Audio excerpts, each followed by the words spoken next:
That is my teammate. That is my friend. That's my sister. That's somebody who saved my life. Hello, dog lovers. Welcome back to Rescued by a Dog, the podcast about dogs who have actually saved their owners' lives. I'm Laura, host of the podcast and author of the novel Not Just a Dog. While I work on episodes for season 4 of the podcast, I'm re-releasing some of my favorite episodes from earlier seasons, like today's story from Army Ranger Trent, whose heroic working dog Sadie saved his life in Afghanistan. And then he saved hers. Before we get to the episode, a brief warning. This is a story of heroism and dedication, and it contains some difficult moments about heroic dogs who are wounded at war. But it's also a story about humans like Trent, who will go to the ends of the earth to make sure that these dogs receive all the love they deserve when they retire. To learn more about one of the foundations that raise money for medical care for retired military dogs like Layka, go to scottswish.org and click on the page in honor of Duco. That's D-U-C-O. Hi. Hey, how are you? I'm good. It's Trent, right? Yeah, that's crazy. I was just randomly clicking stuff, and I don't know how I ended up here, but I ended up here. Nice, we did it. I want to say thank you for your service, firstly. Why don't you go ahead and tell me your story? Whenever I joined the K-9 section in the Special Operations, the 1st 75th Ranger Regiment, it was back in 2009. At that point in time, I was given a dog named MPC Benno. Layka and Benno were both Belgian Malinois. So MPC Benno was actually the first dog that I had, and I did all 4 of my combat deployments with him. I did 4 combat deployments. Had six ropes, helicopter ropes, onto hostile targets, which means I roped with Benno out of a helicopter, on a fast rope that was, no shorter than 35 feet. 10 IED finds, and IEDs are improvised explosive devices. And then we had 43 apprehensions. If Benno was a human, he would have been like a Spartan or something like that. You know what I mean? Holding back the line. And, when you have a dog like him and he's a part of your assault force and your task force, you can look at everybody and you can be like, because I'm not going to lie, you can look at a lot of people and you can be like we're all afraid. But then when you turned around and you looked at him, you quickly weren't afraid anymore because, that animal has my back. Therefore, all the butterflies in my stomach have gone away. And so that dog really was a source of a lot of my strength. With Benno, I had Benno for 4 deployments. So you fast forward to 2012, and Benno was shot in the head on my birthday. Oh. When Benno got shot and Benno was killed, a large piece of me died that day. Large piece of me died. I mean, to this day. I refuse to tell Layka's story without first telling Benno's story, right? Here you have a dog that did 8 combat deployments, night in, night out, year in, year out, saving lives every day. Everybody on that camp knew how close I was to Benno. And so anyway, yeah, when he passed, it was like Samson getting all his hair cut off. Everybody to this day, they'll tell you how they saw a massive shift and change in my attitude. Once he did die, I mean, I had 3 more months there that I had to continue to fight. You can't say time out and check out. You have to get a new dog. You have to get a new dog and you have to continue that fight.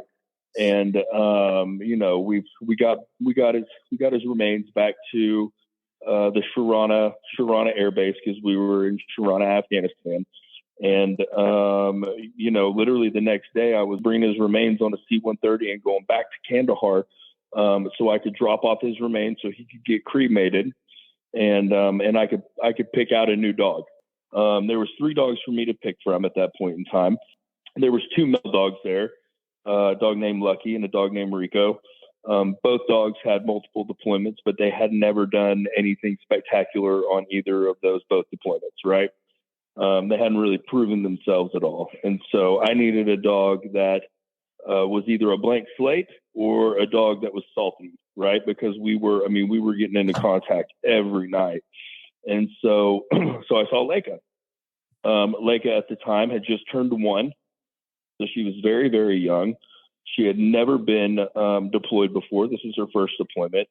And she just had this look about her, right? She had this look in her eyes about her that, that was kind of like, when you looked at her, you were like, yeah, and you saw her work, you were like, yeah, she can save lives.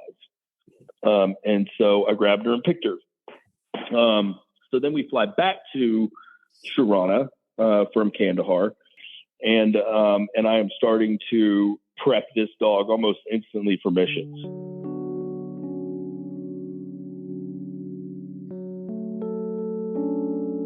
Making sure the kit's on the dog, making sure the dog's properly fitted, kind of running through everything, right? Like when you have the luxury of having a dog that has 8 combat deployments, there's a certain feeling there's a certain feeling of security that you have, right? Because you already knew that a dog like Benno's going to perform and do his job. He's already done it for 8 deployments. So there's going to be no change to that. When you get a new dog, there's a lot of stressors there because you don't know what's going to, you don't know how this dog's going to perform. You don't know how she's going to act, there's a whole laundry list of things that could go wrong when you're talking about a brand new dog in this sort of environment.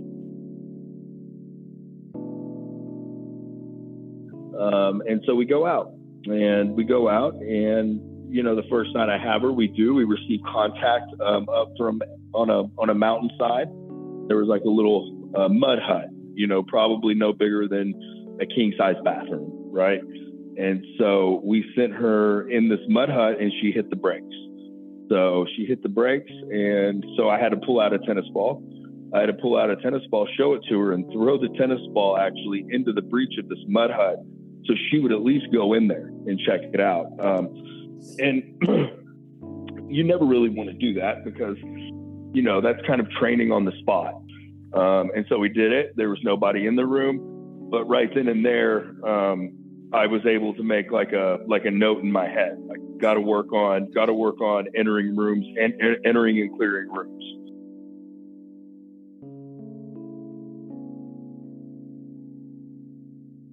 We get back to that compound after running that mission, and we start, I let the assault force know, like, hey, look, here are our pros, here are our cons, and these are things that we need to start working on instantly. About that time, we had a lot of weather coming in. There was a lot of spring weather coming in, lots of rain, which means, our air assets are down. The drones aren't flying. The helicopters aren't flying, too much dust, not enough visibility. And so it really afforded us an opportunity to train Layka and get her up to speed. So for about 3 or 4 days, that's what we worked on with her. We worked on entering and clearing a room for a combatant. And so we did that for a bunch of nights, and we took her back out on a few more real targets once the weather cleared up. Nothing spectacular, nothing crazy happened. And then I would say on her 6th mission, it was May. So Benno got shot April 27th, and this would have been May 24th, would have been her 6th mission of 2012. We had landed outside the enemy compound. Upon landing outside of the enemy compound, we took indirect fire. Small arms fire from the targeted compound. At that point in time, we set up, we fired back, we suppressed fire, and then we pretty much did a call out. We said, "Hey, you, this is us. Come out with your hands up, or let the innocent people come out." And they let all the women and children out of the house. The woman in charge did a head count, and she confirmed that she had all women and all children, and they were all accounted for, and we had positive control over them.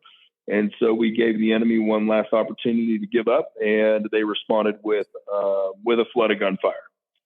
So that instantly told us that they're not willing to give up.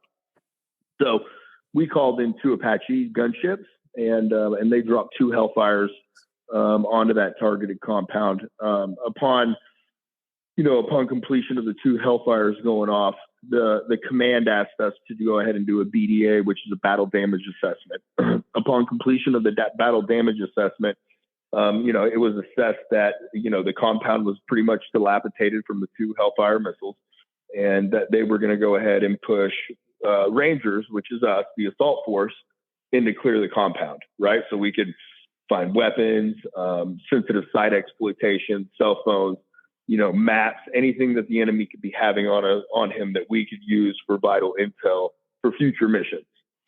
And so we go in there and we clear it. And so we moved up to last cover and concealed position. My good buddy, he pulls out a thermal barrett grenade and he puts it in front of Layka's face and he throws it. He throws it into the breach. We all count back down from 8 seconds. Because that's the time fuse that grenade has on it. And so, we're 1 1,000, 2 1,000, 5 1,000, 6 1,000, 7 1,000, 8 1,000, boom. And right when this thing goes off, we're sending Layka, I'm sending Layka into that, dilapidated breach. Layka goes in there. She clears her first point of domination, which is the first corner of the house. And then she collapses down to the second point of domination. And at this point in time, you have 6 Rangers that are starting to flood inside of this dilapidated structure, and we're clearing room to room. I get up to where Layka's at, and as I get up to where Layka's at, I can see that she's engaging what appears to me to be a dead body. And so I went ahead and chose to take her off verbally. And as I was taking her off, the guy came back to life. And he began to shoot her, 4 times. Shot her 4 times, point blank range.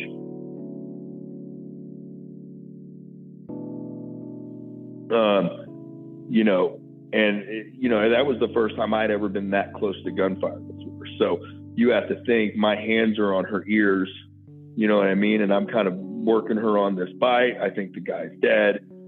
My weapon is slung and my hands are not on my weapon whatsoever. Both of my hands are on my dog. So I am disarmed. And I'm running her out of this building and I'm running her to the predetermined fallback position. When I get there, we have the medic and we have a PA, which is a physician's assistant there. And they, it's my job to get control of Layka's head, and I put her muzzle on and then they start working the narcotic. And they start checking her wounds out. They start wrapping her up. And then once they got done, so you're looking at from flash to bang, from the time Layka got shot to the time we got home, it was probably 4 hours. They flew us back, the whole assault force back to the cache, which is the hospital. And we instantly started working on her.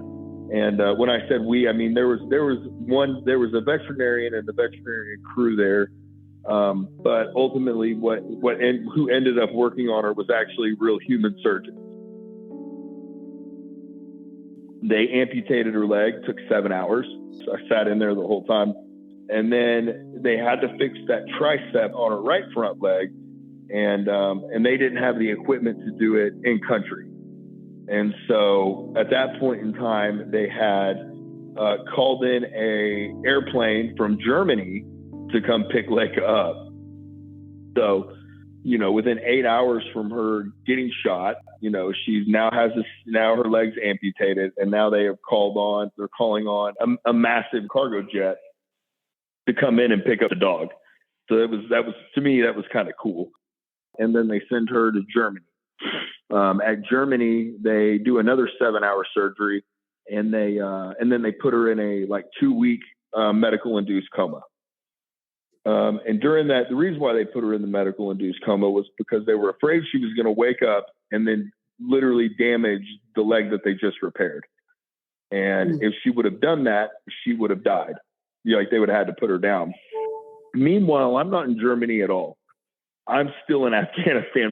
And so all the updates I'm getting on this dog are all kind of second and third hand information, right? I'm calling up there. I'm just trying to figure out, hey, did she make it? Is she alive? Did she live through the surgery? Okay, now what? You know what I mean? And so they're like, hey, she lived through the surgery. we're putting her in a 2-week medical induced coma, and now we're sending her to San Antonio, Texas, and at Lackland Air Force Base. And Lackland Air Force Base is, if you know anything about the military, they have the largest military working dog facility in the United States. So Layka goes there, and she's there for like a month and a half, 2 months. And at that point in time, when she went there, I kind of lost contact with her just because I was fighting a war. You know what I mean? And when Layka got shot, the whole wind came, running out of my cells. There was no more wind. I had no more motivation for it. I was pretty angry and bitter. 2 dogs essentially in less than a month. And so, I had lost a lot. I lost a lot of confidence and a lot of, just a big piece of myself on that deployment. It took me a long time to figure out what that was, probably years. It took me a long time to find myself after that. And so I finally get home. I would say August, I get back, right? I get back in the United States. And, I see my family, I'm happy to be home, all that cool stuff. And then I call Lackland Air Force Base. And I'm like, hey, I'm just curious to know if you guys still have a dog named Layka. And they're like, oh, yeah, we have a dog named Layka. And I was like, great. I was like, well, I would like to adopt her. And they were like, oh, we already have somebody that sticks into adopt her. And they were like, who are you? And I was like, I'm her handler. And they were like, so they kind of hit the brakes on that. And they obviously gave me first come, first serve as far as adopting her. And then I went down to San Antonio, Texas, where I picked her up.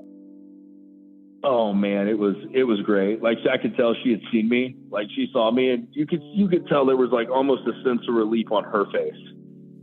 Right? Like she was like, oh yes, finally somebody who knows me. Because you got to think, a dog like her, she wakes up in a medical induced coma after 2 weeks, and she wakes up and now she's in the United States. Her last clear thought is getting shot. And so, all of a sudden she wakes up and now she's, in the United States surrounded by people she doesn't know, and she's missing a leg. And so when I saw her, she was just like super relieved, like, thank God you're here. Let's go.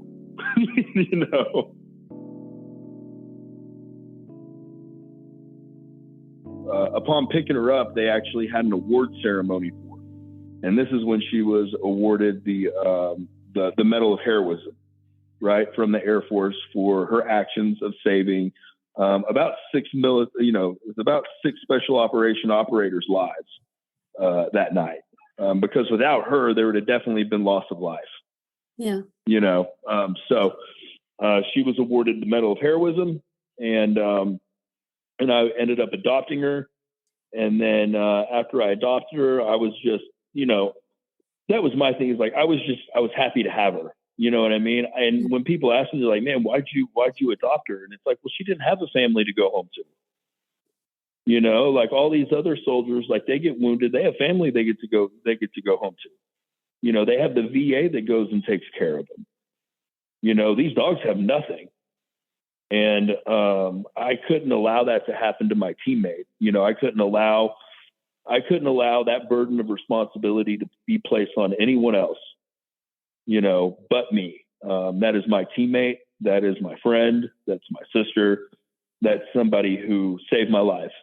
And so I need to do everything that I possibly can do to bend over backwards and ensure that she has a good life moving forward.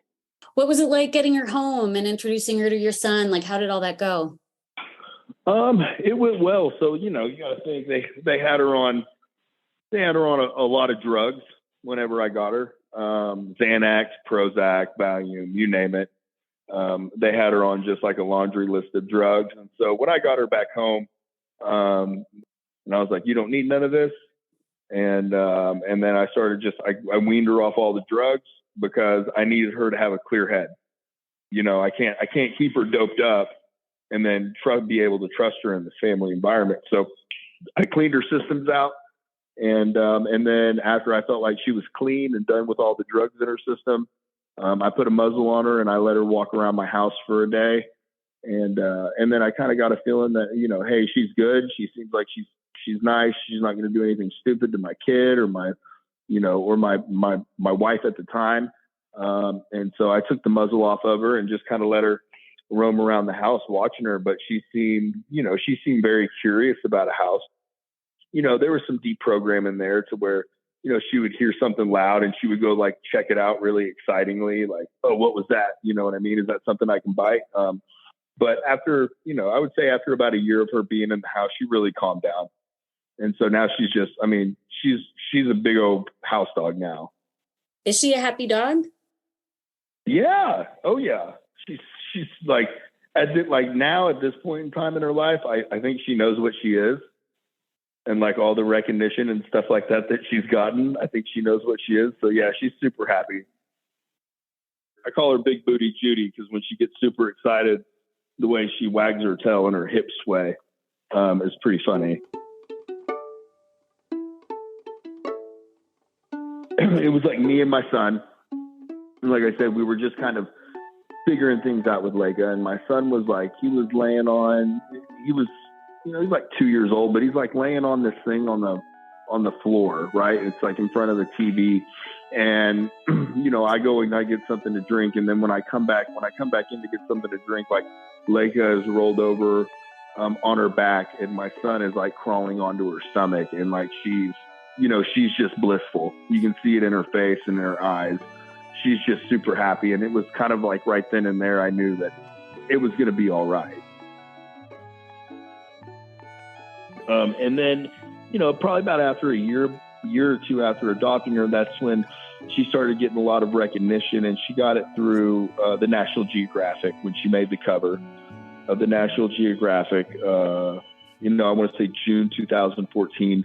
So she graced the cover, and then, I jumped out of a plane with her, and that's kind of like when all the History Channel documentary and the HBO documentary came out. And then,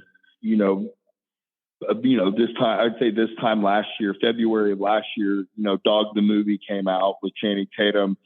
And if you look at the credits through that, Layka and Benno's story played a huge inspiration in the making of that movie.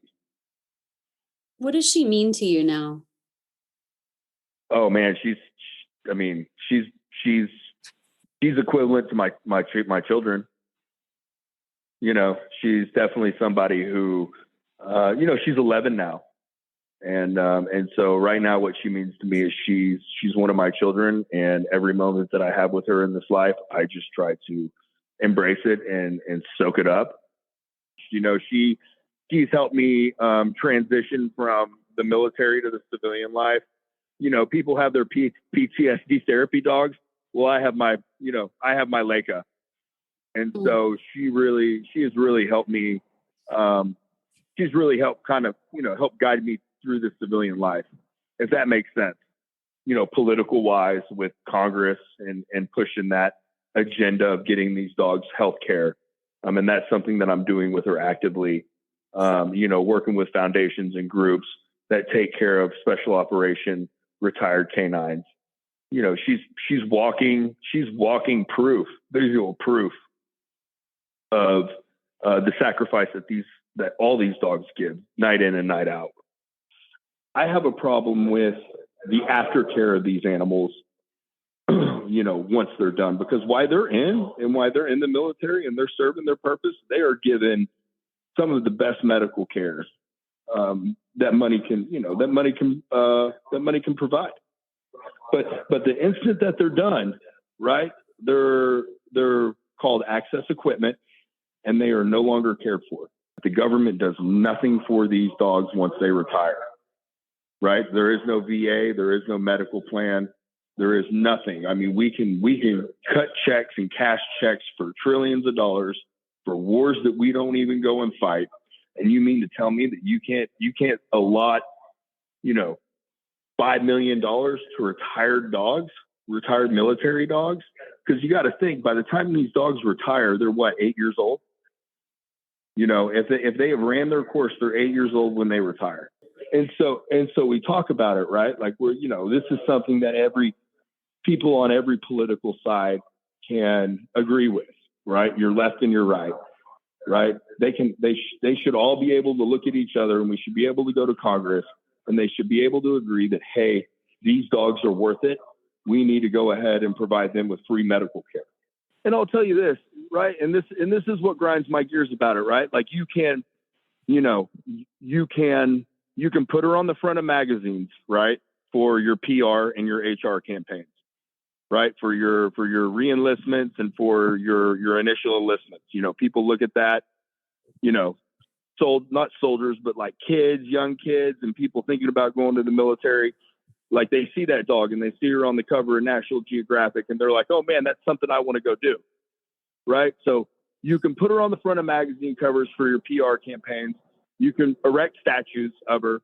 You can put her in documentaries and everything else, but you mean to tell me you can't give her medical care? Yeah. And so all the medical care, even now from Layka, is done from a foundation. Wow. It really wasn't up until this time last year that I had been paying everything medical out of my own pocket. And so I do have a mission with her, and that is the mission. Her mission is to bring awareness. Did she like her job?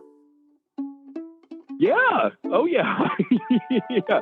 She enjoyed it. She enjoyed it a lot.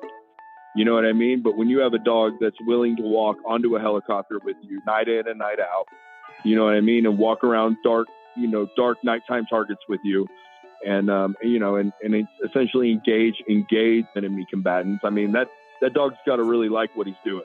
Yeah. They don't do it because they don't like it. They do it because they love it.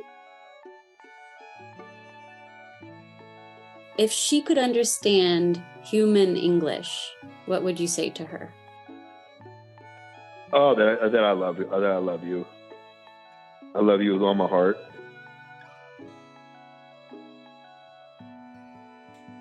To learn more about one of the foundations that raise money for medical care for retired military dogs like Layka, go to scottswish.org and click on the page In Honor of Duco, D-U-C-O.